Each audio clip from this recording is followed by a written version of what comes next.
Donc j'ai enregistré la fonction x carré plus 1 sur x plus 1 comme dans le cours.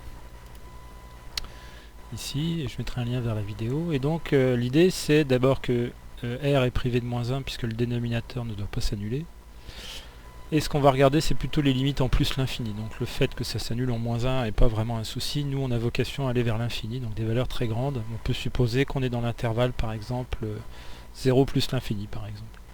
Et donc quand x va tendre vers plus l'infini, on a une forme indéterminée, puisque si on factorise tout ça, ça va tendre vers l'équivalent de x.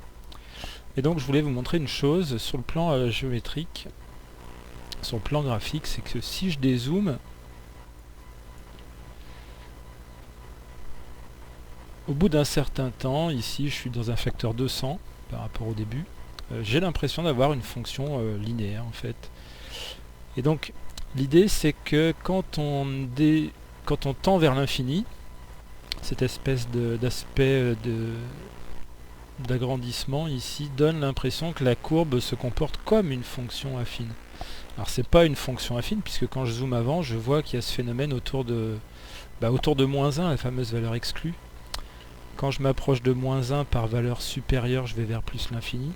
Et quand je m'approche de moins 1 par valeur inférieure, je vais vers moins l'infini.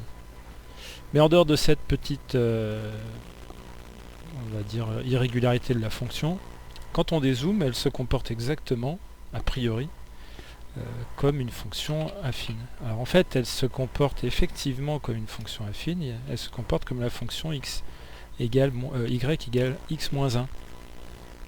Elle a tendance en fait à s'approcher de cette droite, mais sans jamais l'atteindre.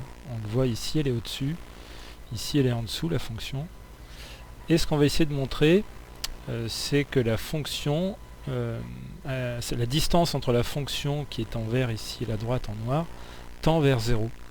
C'est une manière de montrer donc que cette droite est ce qu'on appelle une asymptote oblique. Donc il n'y a pas que les asymptotes horizontales, on verra d'ailleurs des asymptotes verticales, il y en a une ici, c'est x égale moins 1, c'est une asymptote verticale, c'est encore un autre phénomène.